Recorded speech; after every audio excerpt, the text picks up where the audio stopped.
কলকাতা শহর পশ্চিমবঙ্গ তার একটা ঐতিহ্য আছে।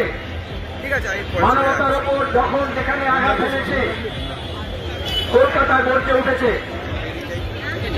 কাশ্মীরে পাহাড়গাঁওতে যখনই জানা গেল সন্ত্রাসবাদী হামলায় নির্বিচার পরিচালনায় সাধারণ নিরীহ মানুষের প্রাণ গিয়েছে, আমরা সেই মুহূর্তে সব বামপন্থী দল সমস্ত বামপন্থী মানুষ চিন্তা জানিয়েছি। আজকে এই মিছিল সন্ত্রাসবাদী হামলার বিরুদ্ধে ধিক্কার জানানোর জন্য। যখনই হামলা হয় ধরনের আসলে মানবিকতাকে জলাঞ্জলি দিয়ে মানুষের মনের মধ্যে যে মানবিক দিক আছে সেটাকে নষ্ট করে দিয়ে যে দানবিক শক্তি সে মাথা চাড়া দিয়ে ওঠে। এই মানবকে দানব তৈরি করার জন্য ধর্মকে ব্যবহার করা হয়। কাশ্মীরে ধর্মকে ব্যবহার করে যে সন্ত্রাসবাদ প্রতিদিন ডানা মেলছে তা শিকার আমরা। আমাদের ভারতের কমিউনিস্ট পার্টি মার্ক্সবাদীরও অসংখ্য কর্মী দীর্ঘ ৩০ বছর এই সন্ত্রাসবাদী হামলায় খুন হয়েছেন, নিরীহ মানুষ খুন হয়েছেন। 2014 যখন মোদী সরকার এলো অনেকে মনে করলেন আগের সরকার পারেনি, এবার সব সমস্যার সমাধান হবে, মোদী হ্যাঁ তো মুমকিন হ্যাঁ। প্রধানমন্ত্রীও বললেন, নোটবন্দি করে বললেন आतंकवाद समाप्त, भ्रष्टाचार समाप्त, কালাধন समाप्त। আমরা এ রাজ্যের দুর্নীতিতে ডুবে থাকা সরকারের সময় দেখছি কালাধন সমাপ্ত হয়নি। মন্ত্রীদের খাটের তলা দিয়ে বান্ধবীদের ব্যাগ থেকে টাকা বেরোচ্ছে। উনি বললেন নগদ আর নেই, সবই এখন ক্যাশলেস। একইভাবে বুঝতে পারেন উনি যেভাবে বলেছিলেন বিদেশ থেকে কালো টাকা নিয়ে এসে দেব, তারপরে বললেন জুমলা, তাহলে আতঙ্কবাদ সমাপ্ত, এটা একটা মোদীর জুমলা, যেটা আজকে প্রমাণিত হচ্ছে। প্রতিদিন ওখানে হামলা হচ্ছে, সুরক্ষা কর্মী, নিরাপত্তা কর্মী, পুলিশ, সেনাবাহিনী, বর্ডার সিকিউরিটি ফোর্স তারা আক্রান্ত হচ্ছে। নিরীহ মানুষ, ওখানকার নাগরিক আক্রান্ত হচ্ছেন। আর ধর্মের নামে এমন ভক্তমন্ডলী তৈরি করা হয়েছে যারা এই সন্ত্রাসবাদের বিরুদ্ধে কথা না বলে, গত কদিন ধরে দেখেছেন সোশ্যাল মিডিয়ায় কিছু দালাল, ওরা অ্যাঙ্কার না, সব সেনাবাহিনীর অফিসার হয়ে যাচ্ছে না, যুদ্ধ ঘোষণা করেছে। কদিন আগে আমরা বাংলাদেশে দেখেছি, তার থেকে শিক্ষা নেয়নি। ধর্মভিত্তিক রাজনীতির কি পরিণতি হয়, তখন একটা যুদ্ধ জিগির তোলা হয়েছিল, ওদের শিক্ষা হয়নি। এখন চুপচাপ মোদী আর ইউনূসের মধ্যে যখন বার্তালাপ হয়ে গেল, তারপর থেকে চুপ। এখন আমার আস্ফালন হচ্ছে। অথচ আমরা দেখেছি সেনাবাহিনী যে অপারেশন করেছে সীমানায় দরপুরে, আমাদের এই বাংলার বিএসএফ ইউনিটের ঝন্টু আলী শেখ তরুণ জওয়ান হাবিলদার, সে শহীদ হয়েছে, প্রাণ দিয়েছে। সে নিজের প্রাণ দিয়ে বলেছে সন্ত্রাসবাদীর মোকাবিলা করতে হলে এক কাট্টা হয়ে লড়তে হয়। কিন্তু বিজেপির কাছে কি দেবো? পাকিস্তানের বিরুদ্ধে যুদ্ধের কথা বলছে। পাকিস্তানের বিরুদ্ধে যুদ্ধে যেমন আব্দুল হামিদ প্রাণ দিলেন, পাকিস্তানের ট্যাঙ্ক উড়িয়ে দিলেন 65 যুদ্ধে, তার নামে যে স্কুল ছিল যোগী সরকার সেই স্কুলের নাম পাল্টে দিচ্ছে। এটা একটা নির্দিষ্ট সাম্প্রদায়িক ছক। সন্ত্রাসবাদীরা সাম্প্রদায়িকতার ছক কষেছে। পাকিস্তানে বসে পরিকল্পনা হয়েছে। আমরা প্রথম থেকে বলেছি আফগানিস্তানে কমিউনিস্ট শক্তিকে নিধন করার জন্য আমেরিকার ডলারে, পাকিস্তানের মদতে এই ধরনের সন্ত্রাসবাদী শক্তির জন্ম হয়েছে।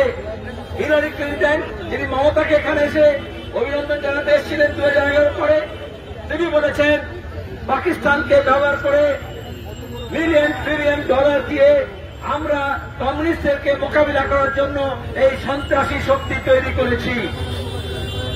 আমি নিজে পার্লামেন্টে বলেছিলাম আফগানিস্তান হয়ে পাকিস্তানের পথ ধরে কাশ্মীরে এই সন্ত্রাসবাদ ঢুকবে। অনেকে উৎসাহিত হয়েছিলেন, নাজিবুল্লাহ ফাঁসি হয়েছিল। তখন কাউকে একটা কথা বলতে শুনিনি, নাজিবুল্লাহকে মুজাহিদিনরা ফাঁসি দিয়েছিল ইউএনের আশ্রয় থেকে বার করে।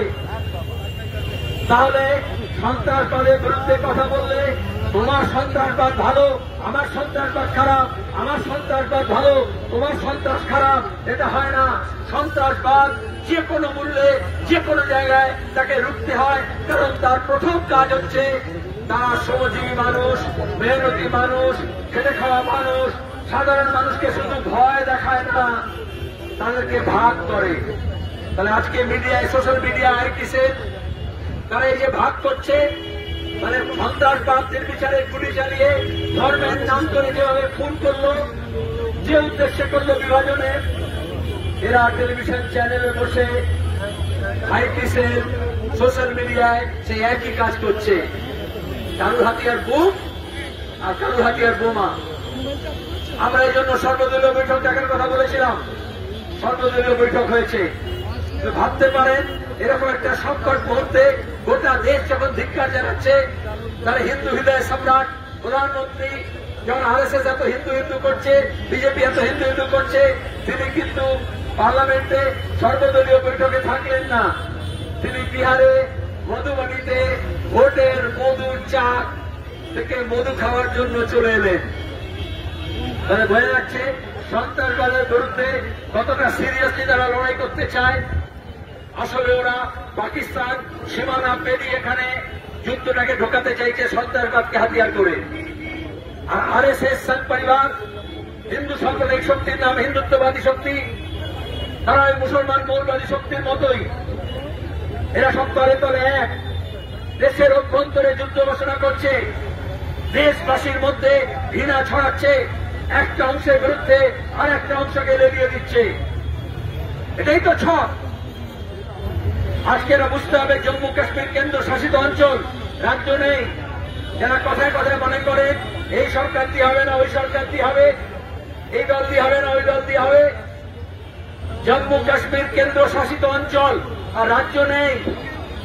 সেখানকার পুলিশ, সেখানকার মিলিটারি, সেখানকার নিরাপত্তা বাহিনী ভারত সরকারের অধীনে এবং লেফটেন্যান্ট গভর্নরের অধীনে।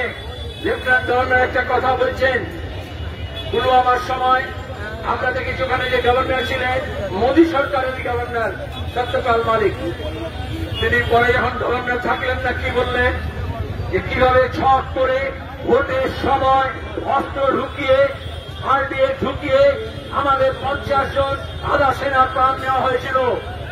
আর তখন আমরা যখন প্রশ্ন করেছিলাম বলে দেশদ্রোহী, কোন প্রশ্ন করবে না, একটা পিকে বলে একটা সিনেমা এসেছিল, যখনই কোন যুক্তির প্রশ্ন করা হতো তখনই সমস্যা বলতো ভাজন করো ভাজন করো। এই ভক্তমন্ডলী এরকমই। আমাদের বুঝতে হবে কোন গোয়েন্দা ব্যাপার ছিল কিনা, রিপোর্ট ছিল কিনা। ওই সপ্তাহে প্রধানমন্ত্রী, রাষ্ট্রপতি তাদের প্রোগ্রাম ক্যান্সেল করেছেন। দেশে একটা বড় কিছু ঘটনা হওয়ার আশঙ্কা আছে। দুজনে ওই পেহেলগাঁওর পাশে গুলমার্গে 10 দিন আগে নিশিকান্ত দুবে, অধুনা খুবই বদনাম হয়েছে তার বিজেপির নেতা, ঝাড়খণ্ডের এমপি, মন্ত্রীও ছিল। তার বিয়ের 25তম বার্ষিকী পালন করেছে গুলমার্গে বড় রিসর্টে। এখানে যেমন শুভেন্দুকে পাহারা দেয় কেন্দ্রীয় বাহিনী, যত চোর চোরটা তৃণমূল থেকে গিয়ে বিজেপিতে গেছে আর কেন্দ্রীয় বাহিনী তাদেরকে পাহারা দেয়, ওই রকম ওখানে কেন্দ্রীয় বাহিনী পুরো এলাকা নিরাপত্তার চাদরে মুড়ে দিয়েছিল। কারণ অনেক দেশি বিদেশি অতিথি এসছে, ম্যারেজ অ্যানিভার্সারি আছে বিজেপি নেতার। আর 10 দিন পরে যেখানে পর্যটকরা আছেন সেখানে ধারে কাছে কোনো পুলিশও নেই, কোনো হোমগার্ডও নেই, কোনো সিভিকও নেই, কোনো অগ্নিবীরও নেই, কোনো সেনাবাহিনীর জওয়ানও নেই। কেন নেই এ প্রশ্ন করা যাবে না। আর এ প্রশ্ন করলে যদি বলে দেশদ্রোহী, তাহলে আমরা বামপন্থীরা বলি প্রশ্ন করতে হয়, প্রশ্ন করতে শিখতে হয়, প্রশ্ন করার মতো সাহস সঞ্চয় করতে হয়। এতগুলো মানুষের প্রাণ গেল, কেন বলি হলো আমরা প্রশ্ন করব না? আমরা পাকিস্তানকেও প্রশ্ন করব। যারা নিজের দেশের সমস্যার সমাধান করতে পারে না, তারা সীমানার বাইরে এসে অন্য জায়গায় সংকট তৈরি করছে। আমরা ভারত সরকারকেও প্রশ্ন করব, তুমি 14 থেকে 11 বছর সময় পেলে 370 ধারা বাতিল করলে, রাজ্যটাকে ভেঙে দিলে, রাষ্ট্রপতি শাসন জারি করলে, 5-6 বছর জেলখানা বানিয়ে দিলে, আর তারপরে বললে সব সমস্যার সমাধান হয়ে গেছে। তাহলে মুখ্যমন্ত্রী প্রধানমন্ত্রীরা যখন বলেন সব সমস্যার সমাধান হয়ে গেছে, ওরা বুঝবেন মিথ্যে কথা বলছে। সমাধান হয়নি, বলতো নতুন সমস্যা তৈরি হয়েছে। মোদী 2014-তে যখন প্রথম প্রধানমন্ত্রী হলেন, লালকেল্লায় তেরঙ্গা ঝান্ডা উঠিয়ে বললেন আমার সরকার সংবিধান মেনে চলবে। সংবিধানে ধর্মনিরপেক্ষতা এখনো লেখা আছে, আপনার দালাল মিডিয়া প্রতিদিন ধর্মনিরপেক্ষতায় গাল দিচ্ছে। সন্ত্রাসবাদীদের প্রথম আক্রমণ হচ্ছে আমাদের সিনথেটিক কালচার, আমাদের সম্প্রীতির সংস্কৃতি, মিশ্র সংস্কৃতি, সব ধরনের সাম্প্রদায়িক শক্তি, সব ধরনের সন্ত্রাসবাদী তারা এই হামলাটা করে, যেখানে দাঁড়িয়ে মানুষের মেলবন্ধন যাতে না থাকে। ধর্ম দেখে যদি খুন করে, তাহলে আসল উদ্দেশ্য হচ্ছে একটা ধর্মের সঙ্গে একটা ধর্মের মানুষের যে মিলন আছে তার মধ্যে অবিশ্বাস তৈরি করে ভেঙে দাও। আর আজকে যদি লাশকে ধর্মের নামে ভাগ করে বা যে ধর্ম ধর্ম করে চিৎকার করে আজকে ঘৃণা ভরে, তাহলে বুঝতে হবে এদের উদ্দেশ্য কি। ট্রাম্প আগেই বলে দিয়েছেন ডেমোক্রেসি ডেফিসিয়েন্সির নাম করে ইউএসএ এর ফান্ড পাঠানো হয়। এই ধরনের মিডিয়া, এই ধরনের আইটিসের, এই ধরনের দালাল বুদ্ধিজীবীদের টাকা পাঠানো হয় আমেরিকা থেকে। সেখানে দাঁড়িয়ে শুধু ভারত পাকিস্তানের বিরোধ না, সেখানে দাঁড়িয়ে পাকিস্তান ভারতের মধ্যেও আভ্যন্তরীণ সংকট তৈরি করার জন্য টাকা দেওয়া হয়। সেই টাকা কথা বলছে, ডলার কথা বলছে। যে কোনো পৃথিবীর ল্যাটিন আমেরিকা, এশিয়া, আফ্রিকা সন্ত্রাসবাদী যেখানে হামলা হয়, সেই সন্ত্রাসবাদীর বন্দুক দেখবেন সিআইএ টাকায় কেনা আছে, তাতে America made in USA stamp লাগানো আছে। তাই সন্ত্রাসবাদের বিরুদ্ধে বলতে হলে সাম্রাজ্যবাদের বিরুদ্ধে বলতে হয়, মার্কিন সাম্রাজ্যবাদের বিরুদ্ধে বলতে হয়। এবং এখনো দাঁড়িয়ে সন্ত্রাসবাদের মোকাবিলা সাম্প্রদায়িকতা নয়, কারণ সন্ত্রাসবাদ সাম্প্রদায়িকতারই একটা উগ্র রূপ। তাহলে সন্ত্রাসবাদকে রুখতে হলে সাম্প্রদায়িকতাকে মেটাতে হবে।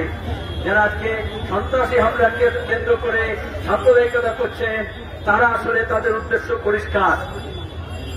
যখন মেজরিটেরিয়ানিজম, বহু সংখ্যকবাদ, যারা মেজরিটি থাকে তারা যখন উগ্র ধর্মীয় উন্মাদনার শিকার হয়, তখন ফাঁসিবাদ আসে।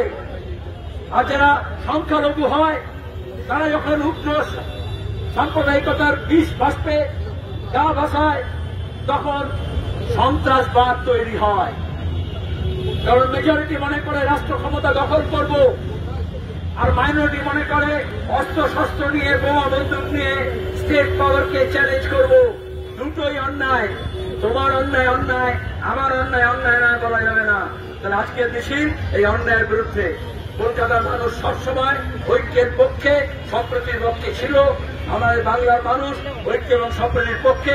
নিজের নিজের পাড়ায় মহল্লায়, বিশেষত ফেসবুকের, হোয়াটসঅ্যাপ, ইউনিভার্সিটিতে নানান মিথ্যাচার আর গুজব হচ্ছে, সেই গুজবে কাঁদবে না। আমি শেষ কথা বলছি, কলকাতার পুলিশ, রাজ্যের পুলিশ অসংখ্য মিথ্যা মামলা করেছে, কিন্তু এখন যারা প্রতিদিন হোয়াটসঅ্যাপে, ফেসবুকে, সোশ্যাল মিডিয়ায় সাম্প্রদায়িকতার বিষ ছড়াচ্ছে, কেন কলকাতা পুলিশ এবং রাজ্য পুলিশ তাদের বিরুদ্ধে সুমোটো ব্যবস্থা নিচ্ছে না? সে বিরোধী দলের নেতা হোক আর টেলিভিশন চ্যানেলের অ্যাঙ্কার হোক, যখন দাঁড়িয়েছে বিষাক্ত কথা বলছে, ঘৃণা ছড়াচ্ছে, হেট স্পিচ করছে, তার বিরুদ্ধে সুমোটো ব্যবস্থা নেওয়া হবে। আর যদি পুলিশ ব্যবস্থা না নেয়, আজকেই আমরা বলেছি ওই ময়ূর রঞ্জন ঘোষের বিরুদ্ধে এফআইআর দাখিল করা হচ্ছে, ওই সুরেন্দ্রের বিরুদ্ধে এফআইআর করা হবে। সমস্ত সন্ত্রাসী, সমস্ত সম্প্রদায় শক্তিকে চিনে নিতে হবে। আমরা ঐক্যবদ্ধ ছিলাম, আমরা ঐক্যবদ্ধ আছি, আমরা ঐক্যবদ্ধ থাকবো। ধন্যবাদ। ইনকলাব জিন্দাবাদ।